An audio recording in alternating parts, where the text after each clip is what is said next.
డబ్బు, అనారోగ్యం, ఉద్యోగం, వ్యాపారం, అప్పులతో బాధపడుతున్నారా? మీకోసమే లాంచ్ యువర్ ఫ్యూచర్ ప్రోగ్రామ్.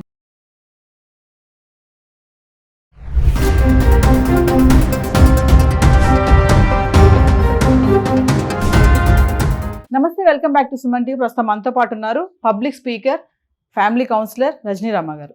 నమస్తే మ్యామ్. నమస్తే నవీన. మేడం, కుకట్పల్లిలో ఇన్సిడెంట్, పెళ్ళై 2 నెలలు అయింది, అప్పుడే అత్తింటి వేధింపులు, అదనపు కట్నం. ఈ అత్తింటి వేధింపులు, అదనపు కట్నం అనేది ఈ మధ్యకాలంలో మనం వినట్లేదు మేడం. కొంతకాలం ముందు ఎక్కువ ఇవే న్యూస్లు ఉండేవి. అవును. నవ వధువు సూసైడ్, ఆత్మహత్య అని ఒకప్పుడు అన్ని అవే ఉండేవి. అసలు ఈ మధ్య కాలంలో మళ్ళీ ఇవి స్టార్ట్ అవుతున్నాయి కొత్తగా అనమాట. 2 నెలలు అయింది పెళ్ళయి, మరి తల్లిదండ్రులు ఏమి ఇచ్చారో ఏం మనకు తెలియదు. మరి పెళ్ళిళ్ళు చేశారు, ఇంత ఆర్భాటంగా పెళ్లి చేసి అన్నీ చేశాక 2 నెలలకే వేధింపులు ఏంటి, మళ్ళీ కట్నం తీసుకురమ్మని ఈ అమ్మాయి సూసైడ్ చేసేసుకోవడం, అత్తింటి వేధింపులు అని చెప్పి. అంటే ఇక్కడ మనము సైకలాజికల్గా వీళ్ళంటే మెచ్యూర్ మెంటాలిటీ సరిగా లేక అంటారా, అమ్మాయికే కానీ అటు వాళ్ళకే కానీ ఇలాంటివి ఎందుకు జరుగుతున్నాయి అంటారు? ఎందుకు జరుగుతున్నాయంటే, ఇప్పుడు వింటున్నాం మనం సమాజంలో లవ్ మ్యారేజెస్ చేసుకోవటం వల్ల చాలా దుష్ఫలితాలు వచ్చాయి, వాళ్ళు విడాకులు అయిపోతున్నాయి, లేకపోతే ఆ తల్లిదండ్రులని దూరం చేసేసి అబ్బాయిని తీసుకుని వెళ్ళిపోతుంది, కొంతకాలం అయిన తర్వాత ఏదో ఒక విధంగా వస్తున్నాయి. లవ్ మ్యారేజెస్లో కూడా ఫెయిల్యూర్స్ జరుగుతున్నాయి. అరేంజ్డ్ మ్యారేజ్ చేసుకోండి అని మనలాంటి వాళ్ళని చెప్తున్నాము. తర్వాత సమాజంలో కూడా మార్పు వచ్చింది. యువతరం కూడా ఇప్పుడు కొద్దిగా సంబంధాలు చూసి చేసుకునే వైపు మొగ్గుతున్నారు. అటు కొంచెం చేంజ్ అనేది వచ్చింది. ఈ క్రమంలో ఏమవుతుందంటే మళ్ళీ same as old story repeating. ఏంటనంటే కట్నం కట్నం, అదనపు కట్నం. లవ్ మ్యారేజ్లు ఉన్నంతకాలం కట్నాలు కోలలేదు. ఇప్పుడు మళ్ళీ ఈ అరేంజ్డ్ మ్యారేజ్ వైపు మొగ్గుతుంటే మళ్ళీ కట్నాలు రిపీట్ అవుతున్నాయని అనిపిస్తుంది. అంటే మళ్ళీ పాత పద్ధతిలోనే మళ్ళీ అన్నీ కొనసాగించడానికి సిద్ధపడిపోయారు జనం. ఆ క్రమంలో కట్నాలు అడగడము, ఇవ్వడము, ఇవ్వలేకపోయినా కొంత ఇచ్చి కొంత తర్వాత ఇస్తామనడము, లేకపోతే దాని బదులు ఇది ఇస్తాం, దీని బదులు అది ఇస్తామని అనడము, ఇది అసంతృప్తికి కారణం అవుతుంది. మేము ఇది అడిగితే అది అంటారేంటి, క్యాష్ అడిగితే భూమి అంటారేంటి, భూమి అడిగితే క్యాష్ అంటారేంటి, ఒక ఫ్లాట్ అడుగుతుంటే ఏదో 2 వీలర్ ఇస్తానంటారేంటి, ఇలా అసంతృప్తులు మొదలవుతున్నాయి. మొన్న కూడా ఇక్కడ ఒక కేసు 5-6 రోజుల క్రితం జరిగింది కదా, ఒక ఇక్కడ దుర్గం చెరువులో అమ్మాయి సూసైడ్ చేసుకుంది. బుల్లెట్ బండి అంటే ₹1,00,000 1,50,000 ఉందండి. ఆ బుల్లెట్ బండి ఇచ్చారు, ఎన్నో తులాలు బంగారం పెట్టారు, లక్షలు కట్నం ఇచ్చారు. మరైనా ఎందుకు వేధించారు అని అంటే, చెప్పాను కదా, మళ్ళీ పాత కథ మొదలు పెడుతున్నారు. మేము ఉద్ధరిస్తాం, మేము మోసం చెయ్యం. ఎందుకు అనంటే అరేంజ్డ్ మ్యారేజ్ కదా మేము చేసుకుంటున్నాము, మళ్ళీ లవ్ మ్యారేజ్ కాదు కదా. లవ్ మ్యారేజ్లో అయితే ఫెయిల్యూర్స్ ఉంటాయి. మేము అరేంజ్డ్ మ్యారేజ్ చేసుకుంటున్నాం కాబట్టి మేము ఉద్ధరిస్తాం, మా కొడుకు ఉద్ధరిస్తాడు కాబట్టి కట్నాలు కావాలి, కట్నం అడిగినంత ఇవ్వకపోతే కుదరదు. డిమాండ్స్ మళ్ళీ స్టార్ట్ అయినాయి పాత కథలో లాగా. అది మళ్ళీ వాళ్ళల్లో ఒక పులి నిద్రలేచిందంటారు చూసారా, అట్లా పులి నిద్రలేచినట్టు మొదలుపెట్టారనమాట ఇవన్నీ. మళ్ళీ ఏం వదలే, ఇప్పుడు సేఫ్గా ఉన్నాం మనం, కట్నాలు అడిగి తీసుకోవచ్చు, ఎందుకంటే అరేంజ్డ్ మ్యారేజ్ వైపు వస్తున్నారు అందరూ అని చెప్పి వాళ్ళు పాపం అమాయకంగా మొదలుపెట్టారు. మొదలు పెడితే ఏమవుతుంది, మళ్ళీ పాత కథలే, మళ్ళీ ఆత్మహత్యలు, సాధింపులు, వేధింపులు, హెరాస్మెంట్స్, టార్చర్లు ఉన్నప్పుడు ఆటోమేటిక్గా అమ్మాయి ఏం చేస్తుంది, పుట్టింటి వాళ్ళకి చెప్పలేక, పుట్టింటికి వెళ్ళలేక, వీళ్ళకి చెప్పే ఇది లేక తనే అంతం చేసుకుంటుంది. దీనికి అంతటికి బుద్ధి రావాల్సింది తల్లిదండ్రులకి. మూర్ఖులు ఎవరయ్యా ఇక్కడ అంటే తల్లిదండ్రులు. ఇవన్నీ అరికట్టాలనంటే, అయ్యా బాబు, మేము సంబంధాలు చూసి అరేంజ్డ్ మ్యారేజ్ చేద్దామనే మేము సంబంధం చూస్తున్నాము, కానీ మేము కట్నం ఇవ్వమండి చెప్పేయాలి. ఇప్పుడు ఆస్తిలో వాటాలు అనేవి అందరికీ సమానం అంటున్నారు కాబట్టి మేము చనిపోయిన తర్వాత మా తదనంతరం ఎంతమంది పిల్లలు ఉంటే అంతమందికి సమానంగా వస్తుంది వాటా. అర్థమైందా? మేము ఇప్పుడు కట్నం ఇవ్వం. మామూలుగా బట్టలు కొంటాము, పెళ్లి ఖర్చులు చూస్తాము, భోజనాలు పెడతాము, పెళ్లి ఏర్పాట్లన్నీ చేస్తాము, కార్యక్రమాలన్నీ మేము సక్సెస్ఫుల్గా అన్నీ చేస్తాం. మేము మీకు బండ్లు ఇవ్వము, కట్నాలు కానుకలు ఇవ్వము, ఇళ్ళు వాకిళ్ళు ఇవ్వము, ఏమి ఇవ్వము. మేము ఇవన్నీ చేసి పిల్లని పంపిస్తాం. ఏదో పిల్లకి తగినంత తాళిబొట్టు, ఒక జత గాజులు, ఏదో చిన్న నామినల్గా పెడతాం. అవి పిల్లవరకే ఒంటి మీద ఉండాలి కదా. ఒక తాళి ఉండాలి, ఒక 2 గాజులు ఉండాలి, ఒక ఉంగరం ఉండాలి, ఒక నల్లపూసలు, పట్టీలు, మట్టిలు, ఇంతవరకే. ఇవి సౌభాగ్యం కాబట్టి ఆడపిల్లకి మేము పెడతాం. మీకు ఇష్టమైతే చేసుకోండి. ఇటు నుంచి చూస్తే అబ్బాయి తల్లిదండ్రులు కూడా ఇదే అనుకోవాలి.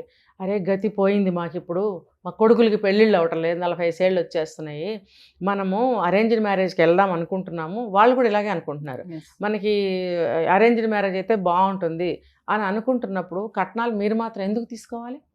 మీ పిల్లల జీవితాలు బాగుండాలి, మీకు సమస్యలు రాకూడదు అనే కదా మీరు అరేంజ్డ్ మ్యారేజ్కి వస్తున్నప్పుడు మీరు కట్నం ఎందుకు అడుగుతున్నారు? ఓకే, మీకు గతి లేదా, అడుక్కు తింటున్నారా? వీళ్ళు ఇచ్చిన డబ్బులతో మీరు రోజు ముద్ద వండుకుని తినాలా? సిగ్గు లేదా మీకు? మీరు ఆ గతిలో ఉంటే కూడా ఒక పిల్ల తల్లిని అడగటం ఎందుకు? ఇంకెవరినైనా రోడ్డు మీద అడుక్కోండి. ఇంకెవరినైనా రోడ్డు మీద అడుక్కుంటే పొద్దున్నుంచి సాయంత్రం వరకు అడుక్కుంటే డబ్బు రాదా? దాంతో బియ్యం పప్పు కొనుక్కుని వండుకుని తినలేరా? ఎవరో ఒక ఆడపిల్ల తల్లిదండ్రుల్ని అడుక్కోవటం ఎందుకు? మీ అబ్బాయికి పెళ్ళాం ఎంత అవసరమో ఆ అమ్మాయికి మొగుడు అంతే అవసరము, ఎవరికైనా అంతే. అలాంటప్పుడు ఇచ్చిపుచ్చుకోవాలి పిల్లల్ని, అంతే. ఈ మిగతా ఆస్తులు డబ్బులు ఇవన్నీ కాదు. ఒక జీవితం ముందుకెళ్ళాలి, లైఫ్ సైకిల్ నడవాలి అని అంటే ఆడమ్మగ ఇద్దరు ఉండాల్సిందే, ఒకరికొకరు తోడు నీడ. ఇద్దరు మగవాళ్ళు కలిసి ఉండలేరు, ఇద్దరు ఆడవాళ్ళు కలిసి ఉండలేరు, అదంతే సృష్టి. అమ్మాయికి అబ్బాయి ఉండాలి, అబ్బాయికి అమ్మాయి ఉండాలి. ఆపోజిట్ సెక్స్ ఉంటేనే వాళ్ళ మధ్యన ఆకర్షణ, ఒక డిఫరెంట్ ఒపీనియన్స్, డిఫరెంట్ ఫీలింగ్స్ ఉంటేనే అందంగా ఆనందంగా ముందుకెళ్తుంది ఆ జీవితం. మరొక విషయం ఏంటంటే అమ్మాయిలను తీసుకుంటే, సరే పెళ్లి చేసుకుంది అమ్మాయి, ఇప్పుడు కుక్కట్పల్లిలో జరిగిన ఇన్సిడెంట్, పెళ్ళి అయింది, కట్నం కోసం వేధిస్తున్నారు అనుకుందాము. ఎందుకు వీళ్ళు కూడా ఆలోచించకుండా సూసైడ్స్కి వెళ్ళిపోతున్నారు?